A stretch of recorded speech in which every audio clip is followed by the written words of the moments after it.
हाँ वो नहीं बोला आपने। ग्रैंड रोड के गाँव, ओ बाबा, ओ ग्रैंड रोड के गांव वालों 2 मिनट सुनो मेरी बात। हमारे यहाँ पे प्रेयर है, हम लोग प्रेयर हम 4-5 परिवारों के लिए कर रहे हैं। अरुणा है, जॉइस है, दीपक है और हमारा परिवार है, ठीक है ना। और जो भी ऑर्गेनाइज हुआ है वो हमारे परिवारों के बीच में से हुआ है ताकि हम सहभागिता को कर सकें। और कैसे हम एक गीत गाएंगे, मुक्ति दिलाए यीशु नाम, और फिर सरमन भी जान साहब देंगे छोटा सा, और फिर उसके बाद में हम आगे वचन में आगे जाएंगे और पढ़ेंगे, ठीक है ठीक है। गीत नंबर 100 हमारे इस गीत की किताब में, मुक्ति दिलाए यीशु नाम, शांति दिलाए यीशु नाम, बोलो मुक्ति दिलाए यीशु नाम, शांति दिलाए यीशु नाम।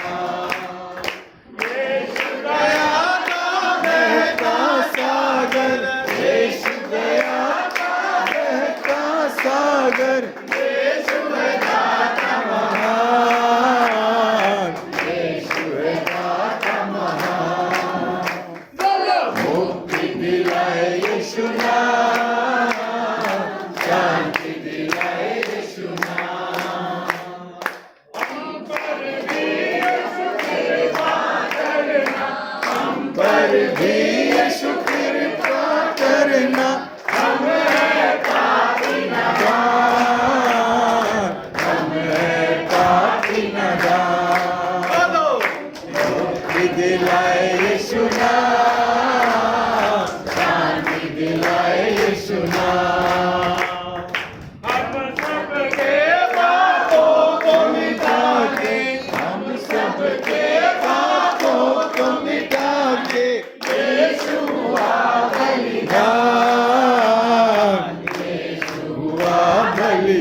आज वचन है जो हमारे साथ भाई के बीच में है। मेहरबानी से प्लीज थोड़ा शांति बनाए रखना। एक्चुअली आप लोगों ने सबने वॉशिंग मशीन को सुना होगा, बहुत सारा चल रहा है वॉशिंग मशीन। हाँ, तो सब लोग मालूम है ना वॉशिंग मशीन क्या हो रहा है आजकल? सफाई हो रही है। वॉशिंग मशीन में जो जिसने सब कुछ किया वॉशिंग मशीन में डाला और धुल के बाहर आ गए, काफी साफ क्लीन हो गए, है ना। तो बस मैं वही सोच रहा था बैठा हुआ, तो एक्चुअली फ़ोन पे मैंने इसके लिए नहीं किया क्योंकि वो यहाँ पे वो नहीं आता, नेटवर्क नहीं आता, तो इसके लिए मैंने पेपर के ऊपर लिख दिया था। तो आज हम इसी बात के ऊपर बात करेंगे, रिफाइनिंग। हम लोग तो ये तो वॉशिंग मशीन का तो खैर जस्ट इट वॉज एग्जाम्पल मैं दे रहा था कि हमारी सरकार क्या कर रही है। जो लोग ऐसे लोग हैं, दागी लोग हैं, ये लोग हैं, उनको अपनी सरकार में देंगे, उनसे काम करा रहे। बट प्रभु ऐसे नहीं करता, हमारा प्रभु हमको रिफाइन। अब रिफाइनिंग अगर मैं बोलूँ तो रिफाइनरी से क्या समझ में आता है? 2 तरीके की रिफाइनरी होती है। एक तो शराब की रिफाइनरी होती है, वो गन्ने के रस को रिफाइन करके शराब बनाना, ठीक है ना। दूसरी रिफाइनरी होती है ये गोल्ड की, सिल्वर की, गोल्ड की रिफाइनरी। उसमें क्या करते हैं वो लोग? गोल्ड को तपाते हैं, है ना। गोल्ड को तपाते हैं, सारी इम्प्योरिटीज उसमें से निकालते हैं, फिर एकदम साफ वाला गोल्ड जो है वो सामने आता है, उसके ऑर्नामेंट्स बनते हैं, हम लोग पहनते हैं। तो वो रिफाइनिंग की बात कर रहा हूँ। प्रभु हमको कैसे रिफाइन करता है? तो एक ये प्रोसेस है प्यूरिफिकेशन। रिफाइनिंग जो है खुदा की नज़र में एक प्रोसेस है प्यूरिफिकेशन का। क्या होता है? मलाकी की किताब उसका 3 अध्याय 2 से 3 पद में हम पढ़ते हैं, परंतु उसके आने के दिन को कौन सह सकेगा, और जब वह दिखाई दे तब कौन खड़ा रह सकेगा? क्योंकि वह सोनार की आग और धोबी के साबुन के समान है। वह रूपे का ताने वाला और शुद्ध करने वाला बनेगा, और लेवियों को शुद्ध करेगा और उनको सोने रूप की नाई निर्मल करेगा। तब वह यहोवा की भेंट धर्म से चढ़ेगी। ये मलाकी की किताब में लिखा हुआ है। मलाकी की किताब में अगर हम पढ़ेंगे 3 अध्याय 2 से 3, क्या है कि वो सफाई करेगा, रिफाइन करेगा, और जब वो हमारी अशुद्धियों को निकालता है, जब हमको वो, और अशुद्धियाँ क्या होती है कि जब हम आग, अशुद्धियाँ कैसे निकलती हैं, जब सोने को तपाया जाता है। अब क्या होता है कि ऐसे ही हमारे जीवन में कष्ट आते हैं, वो आती हैं, प्रॉब्लम्स आती हैं, है ना, और हम लोग उसको मतलब नहीं समझ पाते। कई बार हमारे साथ ऐसा होता है कि हम प्रभु को बोला, अरे यार प्रभु तुमने क्या कर दिया ऐसा। मैं आपको ऐसा नहीं कि मतलब मेरे साथ ऐसा नहीं होता, सबके साथ ऐसा होता है। अभी मेरे पीछे पूरे हफ्ते ना मेरा गला बहुत ख़राब था, मेरे पूरे छाती में कंजेशन हो रहा था, कफ भर रहा था और मेरे से गाया भी नहीं जा रहा था। मैं सोच रहा था, फिर मेरे को पता नहीं क्यों ऐसे ध्यान आया, अरे यार ये प्रभु क्या हो गया, क्या मैं कभी गाना नहीं गा पाऊँगा, मेरा गला ऐसा हो गया। लेकिन क्या हुआ कि डॉक्टर साहब ने मुझे वो बताया कि भाई वो दिया, मशीन दिया, नेबुलाइजर, मुझे लगा उससे ठीक हो जाएगा। Then it got cured. तो कहने का मतलब क्या है कि हम लोग जरा जरा सी बातों में हमारे सामने हमारे जरा जरा से कष्ट आते हैं, जरा जरा सी प्रॉब्लम आते हैं, तो प्रभु को दोष देने लगते हैं, है ना, बशर्ते उसका हम सॉल्यूशन नहीं ढूंढते, हम प्रभु को दोष देते हैं। तो वो हमें इसी तरीके से, जैसे वो हमारे साथ बैठता है, हमारे को रिफाइन करता है, हमारी इम्प्योरिटीज निकाल के और हमको शुद्ध बनाता है ताकि हम उसके लायक बन सकें।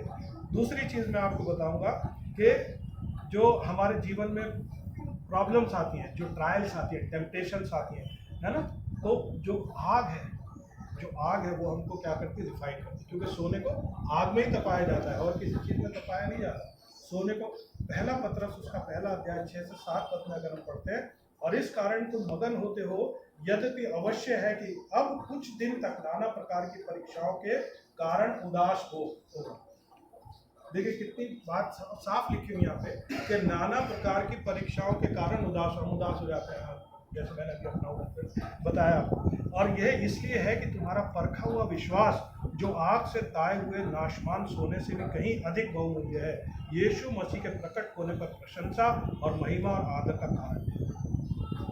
कितनी अच्छी बात कि जब हम आग में तपाए जाते हैं, हमारी इम्प्योरिटीज निकाली जाती हैं, तो हम क्या होते हैं कि यीशु मसीह के आगे हम क्या होते हैं कि प्रकट होने पर क्या होता है, हमारा महिमा और आदर का कारण हम हैं।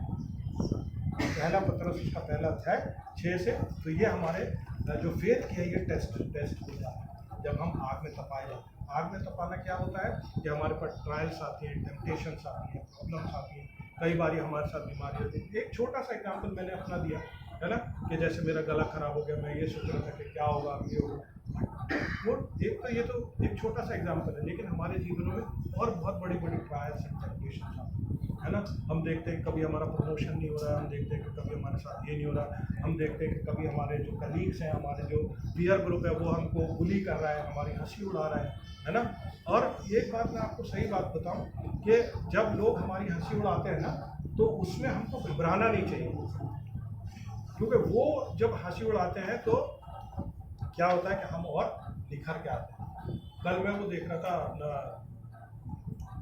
इंडियन आइडल में, तो एक वो 5 उन्होंने वो लेने थे, तो एक तो निकाल दिया, तो उसने उसको क्या बोला कि भाई हारने का मतलब ये नहीं है कि तुम वापस, और जो हारे हैं वही जीते। बाइबल में हमें इसका उदाहरण मिलता है, हमें सबसे बड़ा उदाहरण किसका मिलता है नूह का उदाहरण, कि नूह ने जब नाव बनाना शुरू किया, सब लोग उसको हंस रहे थे, गाली दे रहे थे, बोले क्या है ये, क्या बोल। दूसरा उदाहरण हमको किसका मिलता है, दाऊद का मिलता है। दाऊद को जब अनॉइंट किया गया, उसके बाद सब उसके भाई अबीदनाबाद ये वो सब हंस रहे थे उसके ऊपर, बोले ये क्या करेगा, वो क्या करेगा। जब वो लड़ाई के मैदान में पहुंचा तो भी लोग हंसने लगे। जो उनके और दूसरे कबीले थे, जो अपने ये बेंजामिन कबीले के, दूसरे जो 12 कबीले के, सब मिल गए थे वो लोग, तो सब लोग उसकी हंसी उड़ा रहे थे। साउल को बोले थे क्या ये बेवकूफ़ करेगा ये। साउल ने अपना, जैसे पादी साहब ने आपको बताया, अपना कवच पहना दिया, लेकिन उस बंदे ने प्रभु के ऊपर अपना विश्वास रखा, है ना, विश्वास रखा, और विश्वास रख के उसने अपना वो भी उतार दिया। और इतनी बड़ी जो धुलाई, उस समय वो 7 से 9 फीट की ऊंचाई हुआ करती थी। उसका मैं कारण कभी बताऊंगा कि क्यों उसने ऐसा किया, क्या that will discuss later on. But क्या है कि ये चीज़ हम देखते हैं कि जिन लोगों की हंसी उड़ी बाइबल में, इवन हमारे यीशु मसीह की हंसी उड़ाई, है ना, तो क्या हुआ उनका, तो हमें इन चीज़ों से कभी घबराना नहीं चाहिए। तीसरी चीज़ मैं देखता हूँ कि रिफाइनिंग जो है वो हमको होलीनेस और डीपर फेथ देता है। हमारा फेथ और प्रगाढ़ होता है और हमें पवित्रता देता है। इब्रानियों की किताब उसका 12 अध्याय 10-11 में हम पढ़ते हैं, वे तो अपनी अपनी समझ के अनुसार थोड़े दिनों के लिए ताड़ना करते थे, पर ये तो हमारे लाभ के लिए करता है कि हम भी उसकी पवित्रता के भागी हों। वो क्या करता है? हमें ताड़ना देता है, किसके लिए? हमारे लाभ के लिए देता है, ताकि हम उसकी पवित्रता के, होलीनेस के भागी हों। तो क्या हम आज उसकी होलीनेस के भागी बनना चाहते हैं? और वर्तमान में हर प्रकार की ताड़ना आनंद की नहीं पर शोक ही की बात दिखाई पड़ती है। जब ताड़ना आती है तो हम शोक ही दिखाए, अरे यार क्या हो गया, ये क्या हो गया, वो क्या हो गया, फलाना हो गया। तो वो सारी चीज़ें तो भी जो उसको सहते सहते पक्के हो गए हैं, पीछे उन्हें चैन के साथ धर्म का प्रतिफल मिलता है। इब्रानियों की किताब उसका 12 अध्याय 10-11। मैं आपको सही बात बता रहा हूँ, मैं एग्जांपल देता हूँ अपनी लाइफ की, ज़्यादा करके एग्जांपल देता हूँ कि इनिशियली बहुत मेहनत करी, बहुत मेहनत करी। मैं लिटरली बता रहा हूँ, 10-10 घंटे, 12-12 घंटे, 14-14 घंटे काम किया। गिलबर्ट भाई इस चीज़ का वो है, गवाह है। तो बहुत मेहनत करी, कई बहुत सारे उतार चढ़ाव मेरी लाइफ में आए, नीचे हुआ, ऊपर हुआ, ये हुआ, वो हुआ, लेकिन अंत क्या है ना? आज आप देख रहे हो, सबको मालूम है, this is what it is. ये होता है कि आप जब बहुत सारी चीज़ों से निकलते हो, बहुत सारे आग में तब के निकलते हो, तुम्हारी इम्प्योरिटीज, और ये ओवरनाइट नहीं होता है, it evolves over a period of time, evolves over a period of time. जैसे कि मैंने एक बात बताई थी कि यीशु मसीह के जन्म का तारीख 25 दिसंबर रखी गई है, और जो नॉन क्रिश्चियन लोग हैं वो लोग बोलते हैं कि तुम्हारी बाइबल में तो 25 दिसंबर है ही नहीं, फिर तुम 25 दिसंबर को क्यों यीशु मसीह का जन्मदिन करा?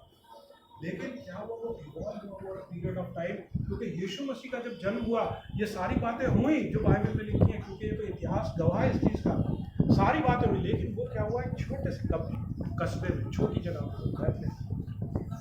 पर, वहाँ से लोग, उस टाइम पे कोई कम्युनिकेशन नहीं था, कुछ नहीं था, है ना, कोई फ़ोन नहीं था, टेलीविज़न नहीं था, कुछ नहीं था, तो वहीं महदूद होके रहा हुआ सब चीज़। हम लोग पढ़ते हैं तो हमको ऐसा पता नहीं पड़ता, but evolve over a period of time. After 400 years ये ठहराया गया कि 25 तारीख को यीशु मसीह का जन्मदिन मनाया जाए। उस टाइम के सर्कमस्टांसेस देखे, समझे ना? तो ये सारी चीज़ें धीरे धीरे इवॉल्व होती हैं। तो आप ये सोचो कि आज मेरे पे प्रताड़ना आई, कल ऐसा होगा, वैसा होगा, फलाना होगा, नहीं। आपको प्रभु ने जीवन दिया है, उस जीवन में आपको जो सहना है, जो प्रभु देता है, वो आप लो खुशी से उसको एक्सेप्ट करो। कभी भी प्रभु की बोलते हैं कि मतलब उसको, मेरे साथ भी ऐसा हुआ है, मैंने भी कई बार बोला कि प्रभु तुमने क्या कर दिया, बट आज मेरे को उस चीज़ का समझ में आती नहीं ऐसा।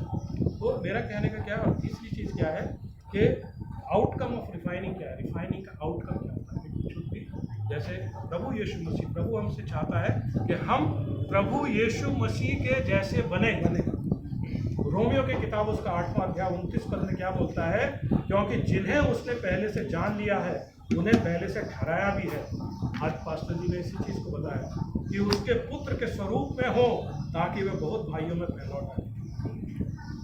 प्रभु यीशु मसीह क्या चाहता है कि उसके पुत्र के स्वरूप में हम बने। ये जो रिफाइनिंग होती है हमारी, जो हम में से इम्प्योरिटीज निकाली जाती हैं, हमको पवित्र बनाया जाता है, ये सब हमारे जो जीवन में आता है, वो क्या चाहता है कि हम प्रभु यीशु मसीह के स्वरूप। बाइबल में लिखा हुआ साफ, ये मेरी कोई वो नहीं है, ये सब बाइबल। तो हमारा कहने का क्या मतलब है कि हमारे जीवन में जो कष्ट है, प्रॉब्लम है, कोई प्रॉब्लम नहीं, इट्स अ रिफाइनिंग प्रोसेस। वो रिफाइनिंग जिस तरीके से सोने की शुद्धता, शुद्ध सोना निकाला जाता है, रिफाइन करके उसकी प्योरिटी सब फेंक दी जाती है, निकाल के, है ना, फिर शुद्ध सोना हमारे पास आता है। तो वैसा ही अपने को हमारे जीवन में इम्प्योरिटीज़ है, हमारे जीवन में पाप आता है, हमारे जीवन में बहुत सारी प्रॉब्लम्स आती हैं। हम सोचते बहुत कुछ है, क्योंकि हमको इस दुनिया में रहना है, इस दुनिया में हमारे ग्रुप के साथ रहना है, इस दुनिया में हमें चर्च की कलीसिया के साथ रहना है, हमें जहाँ काम करते हैं उन लोग को भी झेलना है, बहुत सारी चीज़ें, हमें अपना खाना भी जुटाना है, सारी चीज़ें होती रहेंगी। लेकिन क्या है, हमें खाली क्या करना है कि प्रभु आइए हम प्रार्थना में हाँ प्रार्थना करें हमारे लिए, अरुणा के लिए, जॉइस के लिए, और कलीसिया और दीपक के लिए। आसमान और ज़मीन के खालिक और मालिक, सच्चा और जिंदा खुदा, तेरे आगे हम सरों को झुकाते हैं और दिल से तेरा कोटि कोटि धन्यवाद करते हैं तेरे अनोखे प्यार के लिए। धन्यवाद करते हैं प्रभु यीशु के लिए, जिनकी वजह से हम तेरे बेटे और बेटियां बने हैं। पिता परमेश्वर, तेरा धन्यवाद करते हैं। धन्यवाद करते हैं इस कलीसिया के लिए जिसमें तूने हमें जिसका हिस्सा बनाया है, और हम सब यहाँ प्रभु यीशु के नाम से जो इकट्ठा होते हैं पिता परमेश्वर, उसके लिए भी हम तेरा दिल से धन्यवाद करते हैं। यही प्रार्थना है पिता परमेश्वर कि जिस तरह से तूने हमसे प्रेम किया है, हम सबों के मन में ऐसा प्रेम डाल पिता परमेश्वर कि हम भी एक दूसरे से हमेशा प्रेम करने वाले बने, एक दूसरे को ऊपर उठाने वाले बने पिता परमेश्वर। और वो सारे काम जो प्रभु यीशु के नाम से होने चाहिए हमारे इस कलीसिया के ज़रिए से हों पिता परमेश्वर, यही हमारी से प्रार्थना है। धन्यवाद करते हैं कि तूने ये मौका दिया कि ये लेंट के दिनों में हमने जो भी प्रेयर मीटिंग करी है पिता परमेश्वर, तेरा कोटि कोटि धन्यवाद करते हैं। और धन्यवाद करते हैं आज पास्टर के लिए, अरुणा के लिए, जॉयस के लिए, ये सब मिलके जो भी इन्होंने इंतज़ाम किया है उसके लिए तेरा धन्यवाद करते हैं। प्रार्थना करते हैं पिता परमेश्वर इन खानदान पर अपनी ऐसी आशीष उंडेल पिता परमेश्वर कि इनके ज़रिए से हमेशा तेरे नाम की महिमा और गवाही होती रहे, और वो सुसमाचार प्रभु यीशु का इनके खानदानों से पिता परमेश्वर इनके आस पड़ोस में फैलाने वाले बन सकें, यही हमारी से प्रार्थना है। प्रार्थना पिता परमेश्वर, धन्यवाद करते हैं हम सबों को तूने इकट्ठा किया हुआ है।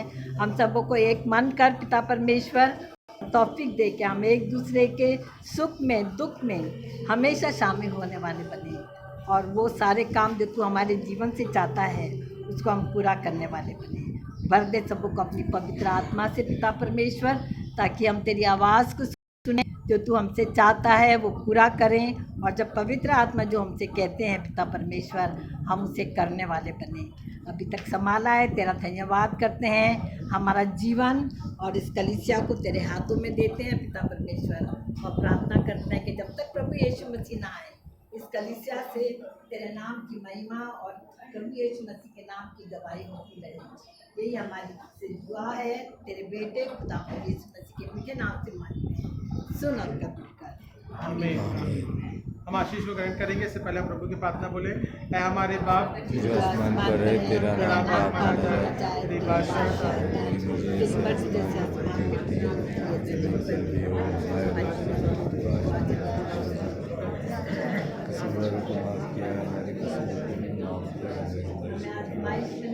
की बुराई से बचा कि बादशाह कुदरत और जलाल हमेशा तेरी है। हम आशीष ग्रहण करेंगे। अब हमारे परमेश्वर पिता का प्रेम, प्रभु यीशु मसीह का अनुग्रह के द्वारा आपके आशीष है पिता परमेश्वर, जॉयस है पिता परमेश्वर, उनका परिवार है पिता, अरुणा है उनका परिवार है पिता परमेश्वर, बच्चों के तहत पिता परमेश्वर, दीपक के तहत परिवार और बच्चों के तहत पिता, और हमारे परिवारों के तहत पिता परमेश्वर, कलीसिया के समस्त लोगों के तहत आपकी आशीष बनी रहने पाए। आमीन।